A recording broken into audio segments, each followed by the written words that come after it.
வணக்கம் மக்களே, மீண்டும் ஒரு புதிய பயனுள்ள காணொளியோடு உங்கள் அனைவரையும் சந்திப்பதில் மகிழ்ச்சி. இது MLFhistory, இலங்கையின் வனப்புமிகு காடுகளின் அழகையும் அதனுள் புதைந்து கிடக்கும் நல்ல பல விடயங்களையும் தொகுத்து வழங்கும் காணொளிகளின் தொகுப்பு. எங்களுடைய MLFhistory சேனலை சப்ஸ்கிரைப் செய்து ஆல் என்ற ஆப்ஷனை கொடுத்து வையுங்கள். ஏனெனில் நான் பதிவிடுகின்ற அனைத்து பயனுள்ள காணொளிகளும் உங்களுடைய திரையில் உடனே நோட்டிபிகேஷன் வடிவில் வந்து சேரும். அதனை கிளிக் செய்து என்னுடைய காணொளிகளை உங்களால் உடனடியாக காணக்கூடியதாக இருக்கும். சரி, வாருங்கள். இந்த காணொளியில் நாங்கள் எங்களுடைய பகுதியில் இருக்கின்ற காட்டினுடைய அழகையும் அதனுள் புதைந்து போயிருக்கின்ற பண்டைய வரலாறுகள் தொடர்பான மிக முக்கியமான விஷயங்களையும் இன்று ஆராய்ந்து பார்க்க இருக்கின்றோம். ஒரு அழகான பின்னணி காட்சியோடு வாருங்கள், காணொளிக்குள் செல்வோம். இந்த காணொளி உங்களுக்கு மிக பிரயோசனமான நல்ல பல விடயங்களை தொகுத்து வழங்க இருக்கின்றது. இலங்கையினுடைய வட மாகாணத்தில் இருக்கின்ற காடுகள் தொடர்பான மிக முக்கியமான விஷயங்களை உங்களுக்காக நான் கொண்டு வர இருக்கின்றேன். இலங்கையின் வட மாகாண காடுகளின் ஆதி வரலாறு.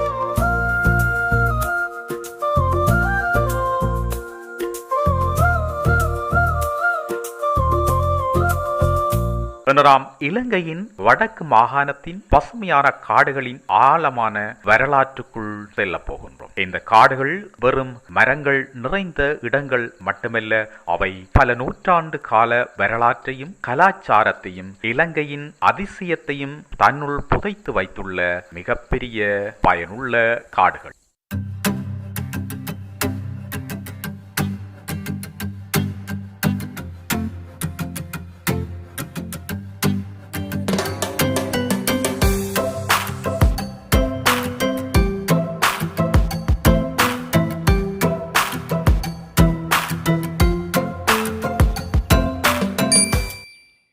சங்ககால இலக்கியங்களில் வடமாகாண காடுகள். வடமாகாண காடுகளின் தொன்மையை பற்றி பேசும்போது சங்ககால இலக்கியங்கள் ஒரு முக்கிய ஆதாரம். கிறிஸ்துவுக்கு முன் 300 முதல் கிறிஸ்துவுக்கு பின் 300 வரையிலான காலகட்டத்தில் எழுதப்பட்ட பல தமிழ் இலக்கியங்கள் அக்கால மக்களின் வாழ்வியலையும் அவர்கள் வாழ்ந்த நிலப்பரப்பையும் மிக துல்லியமாக விவரிக்கின்றன. இந்த இலக்கியங்களில் வடமாகாணத்தில் பரந்து விரிந்து போயிருக்கின்ற எங்களுடைய பிரதேச காடுகளுடைய வரலாறுகள் மிக அழகாக சித்தரிக்கப்பட்ட இந்த இலக்கியங்களில் வட மாகாணத்தில் பரந்து விரிந்திருந்த அடர்ந்த காடுகள் பற்றிய குறிப்புகள் ஏராளமாக உள்ளன. அடர்ந்த காடுகள் பற்றிய குறிப்பாக இந்த காடுகள் யானைகள், புலிகள், கரடிகள் போன்ற வன விலங்குகளின் புகலிடமாக இருந்ததை சங்ககால இலக்கியங்கள் பதிவு செய்துள்ளன. வேட்டை சமூகங்கள் இந்த காடுகளை நம்பியே வாழ்ந்து வந்திருக்கின்றன. தேன் சேகரித்தல், விறகு சேகரித்தல், மூலிகைகள் தேடுதல் போன்ற செயல்பாடுகளுக்கு இந்த காடுகள்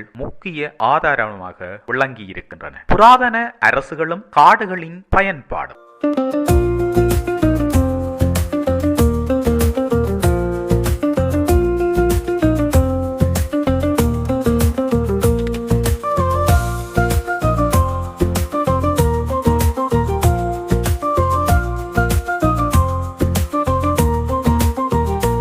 இலங்கையின் வட மாகாணம் யாழ்ப்பாண அரசு போன்ற பல புராதன அரசுகளின் கீழ் இருந்தது. அந்த அரசுகளின் காலத்தில் காடுகள் வெறும் வனப்பகுதிகளாக மட்டும் பார்க்கப்படவில்லை. அவை மூலோபாய முக்கியத்துவம் வாய்ந்த ஒரு பிரதேசமாக கருதப்பட்டன. பாதுகாப்பு அரண்கள், எதிரிகளின் படியெடுப்புகளில் இருந்து தங்களை பாதுகாத்துக் கொள்ள அரசர்கள் இந்த காடுகளை இயற்கை அரண்களாக பயன்படுத்தி இருக்கின்றார்கள். அடர்ந்த காடுகளுக்குள் நுழைவது படையெடுப்பவர்கள் கடினமான ஒன்றாகவே இருந்திருக்கின்றது. வள ஆதாரங்கள். கட்டுமானங்களுக்கு தேவையான மரங்கள், கோட்டைகளை கட்ட தேவையான கற்கள், விவசாயத்திற்கு தேவையான நீர் நிலைகள் என்பன பல வளங்களை இந்த காடுகள் வழங்கியிருக்கின்றன. வர்த்தகம். காடுகளில் கிடைத்த முக்கியமான விலையுயர்ந்த மரங்கள் அகில், வாசனை மரங்கள், அரிய மூலிகைகள், முதிரை மரங்கள் போன்ற வைரமான மரங்கள், மேலும் பல மரங்கள் உள்நாட்டு மற்றும் வெளிநாட்டு வர்த்தகத்தில் முக்கிய பங்காற்றியிருக்கின்றன. பண்டைய காலத்தில் சீனா, ரோம் போன்ற நாடுகளுடன் நடைபெற்ற வர்த்தகத்தில் இலங்கையின் வனப் பொருட்கள் பெரும் மதிப்புடன் பரிமாறப்பட்டிருக்கின்றன. நாகரிக வளர்ச்சியும் காடுகளின் மாற்றமும்.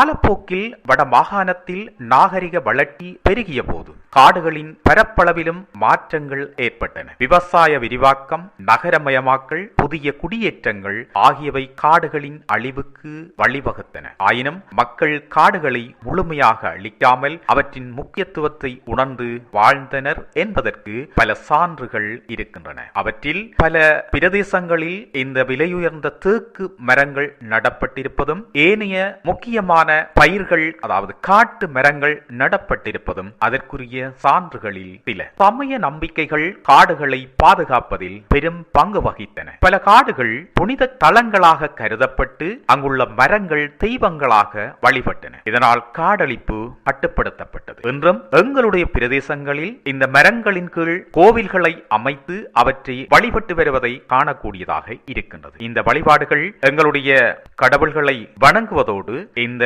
மரங்களையும் பாதுகாப்பதற்குத்தான் என்பது வரலாற்று உண்மை. வடமாகாணத்தின் காடுகளில் ஆழத்தில் இன்றும் பல தொல்பொருள் சான்றுகள் புதைந்து கிடக்கின்றன. பண்டைய கால கோவில்கள், பாலடைந்த விகாரைகள், நீர் மேலாண்மை கட்டமைப்புகள் போன்றவை இந்த காடுகளின் உள்ளே கண்டெடுக்கப்பட்டுள்ளன. இவை அக்கால மக்கள் காடுகளுடன் எவ்வாறு இணைந்து வாழ்ந்தனர் என்பதற்கான முக்கிய ஆதாரங்கள். இந்த இடங்களில் கண்டெடுக்கப்படும் மட்பாண்டங்கள், நாணயங்கள், சிற்பங்கள் போன்றவை அந்த காலகட்டத்தின் சமூக, பொருளாதார, மத வாழ்க்கையை பற்றி பல தகவல்களை தெரிவிக்கின்றன. தற்போதைய நிலை மற்றும் பாதுகாப்பு முயற்சிகள்.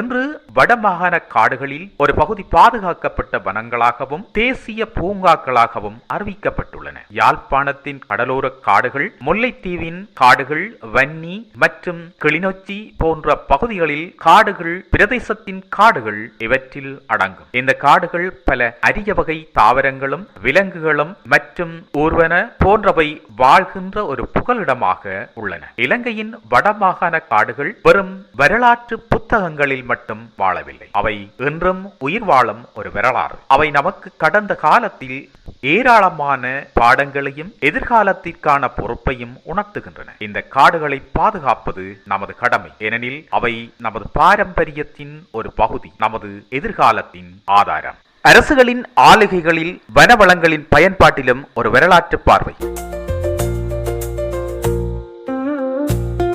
வடமாகாணத்தின் காடுகள் வெறும் வன விலங்குகளின் வாழ்விடமாக மட்டுமில்லாமல் இங்கிருந்த பண்டைய அரசுகளின் எழுச்சிக்கும் வீழ்ச்சிக்கும் சான்றுகளாக விளங்கியுள்ளன. கிறிஸ்துவுக்கு பின் 13ஆம் நூற்றாண்டு முதல் 17ஆம் நூற்றாண்டு வரை இலங்கையின் வடபகுதியில் நிலை பெற்ற யாழ்ப்பாண ராச்சியம் காடுகளை மூலோபாய ரீதியாக பயன்படுத்தி இருக்கின்றது. சங்கிலியன் போன்ற அரசர்கள் தங்கள் தலைநகராக நல்லூரை கொண்டிருந்ததோடு நல்லூரை சுற்றி காடுகளை பாதுகாப்பதற்காக பயன்படுத்தி இருக்கின்றார்கள். எதிரி படைகள் நல்லூரை நெருங்குவதை தடுக்கும் வகையில் அடர்ந்த வனப்பகுதிகள் செயற்கையாக வளர்க்கப்பட்டதாக வரலாற்று குறிப்புகள் உள்ளன. அதேபோல் வன்னி பகுதிகளை ஆட்சி செய்த வன்னிமை அரசர்கள், குறிப்பாக வன்னியர் என அழைக்கப்பட்ட சிற்றரசர்கள் காடுகளை மையமாக கொண்ட ஒரு தனித்துவமான வாழ்வியலை கொண்டிருந்தனர். முல்லைத்தீவு, வவுனியா, மன்னார் போன்ற மாவட்டங்களில் பரவியிருந்த வன்னி காடுகள் அவர்களுக்கு பாதுகாப்பு அளித்தன. இவர்களின் ஆட்சி காலத்தில் காடுகள் இருந்து புறப்பட்ட தேக்கு, வேம்பு,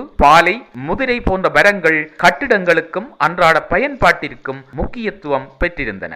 வன்னி காடுகளில் உள்ள குளங்கள், ஆறுகள் விவசாயத்திற்கு ஆதாரமாக இருந்தன. குறிப்பாக வவுனியா மாவட்டத்தில் பல குளங்கள் சூழ்ந்திருப்பது குறிப்பிடத்தக்கது. இந்த குளங்களை நம்பியே பண்டைய குடியிருப்பு பகுதிகள் அருகில் உள்ள காடுகளிலிருந்து கிடைக்கும் வளங்களை நம்பியே செழித்து இருந்தன. போர்களின் நிழல்களில் காடுகளின் பயன்பாடு.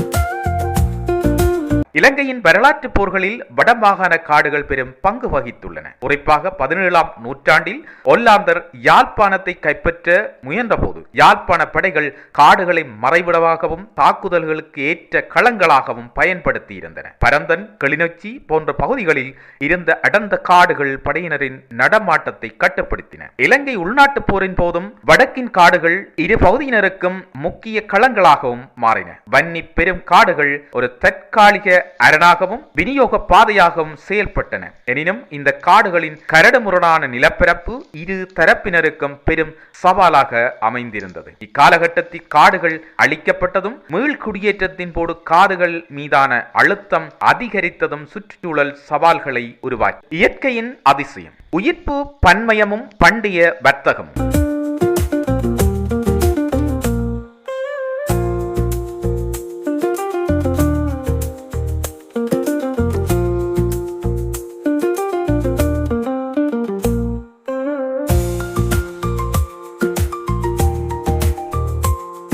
வடமாகாண காடுகளில் சங்க இலக்கியங்கள் முதல் நவீன காலம் வரை அரிய தாவரங்கள் மற்றும் விலங்குகளின் வாழ்விடமாக திகழ்ந்துள்ளதாக குறிப்பிடப்பட்டிருக்கின்றது. குறிப்பாக முல்லைத்தீவு மற்றும் மன்னார் பகுதிகளில் உள்ள காடுகளில் பல விலையுயர்ந்த மரங்கள் மற்றும் விலங்குகள் போன்றவை வளர்ந்து வருவதாக சொல்லப்படுகின்றது. இந்த மரங்கள் அவற்றின் வாசனை தன்மைக்காகவும் மருத்துவ குணங்களுக்காகவும் பெரிதும் மதிக்கப்பட்டிருக்கின்றன. பண்டைய காலத்தில் இலங்கையின் வடக்கிலிருந்து ரோம், சீனா, அரேபிய நாடுகள் போன்ற நாடுகளுக்கு இந்த நறுமண மரங்கள் பொருட்கள் ஏற்றுமதி செய்யப்பட்டன. மன்னார் வளைகுடாவில் கிடைத்த முத்துக்கள் மற்றும் காடுகளில் இருந்து கிடைத்த மயிலிறகுகள் கூட வர்த்தகத்தில் முக்கியத்துவம் வகித்துள்ளன. மன்னார் பிரதேசத்தில் உள்ள மாந்தை துறைமுகம் இந்த பண்டைய வர்த்தகத்தில் ஒரு முக்கிய மையமாக செயல்பட்டிருக்கின்றது. இன்றும் இந்த காடுகளில் காணப்படும் நாகபாம்பு, மான்கள், காட்டுப்பன்றி போன்ற உயிரினங்கள் சங்க இலக்கியங்களில் குறிப்பிடப்பட்டுள்ள வன விலங்குகளுடன் ஒத்துப்போகின்றன என்பது சான்று. எதிர்காலத்திற்கான எமது பொறுப்பு.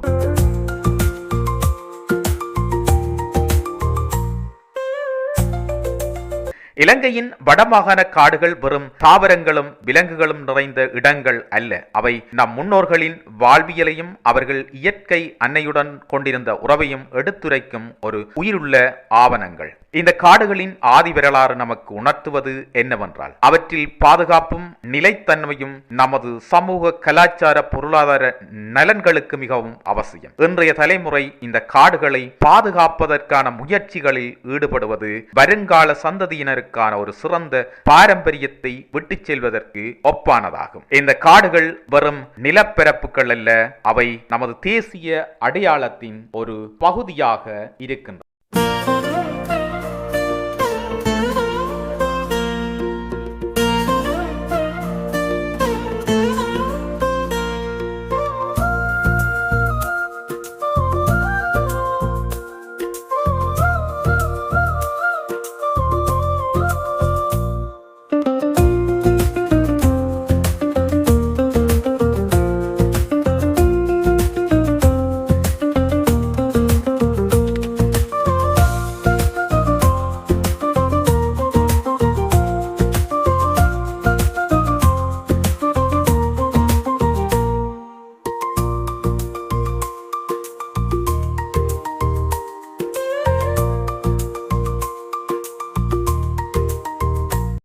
அன்பு நண்பர்களே, ஏராளமான வடமாகாண காடுகள் தொடர்பான பண்டைய கால மற்றும் தற்கால விடயங்களை இந்த காணொளியில் உங்களுக்காக கொண்டு வந்திருந்தேன். காணொளி பிடித்திருக்கும் என்று எண்ணுகின்றேன்.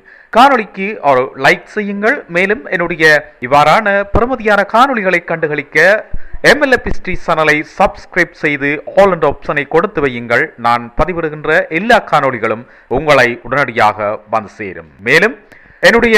மேலும் காடுகளை பாதுகாக்கவும் இந்த காடுகள் தொடர்பான விடயங்களை எல்லோரும் அறிந்து கொள்ளவும் உங்களுடைய ஆதரவையும் அன்பையும் எதிர்பார்த்து நிற்கின்றேன். நன்றி, வணக்கம்.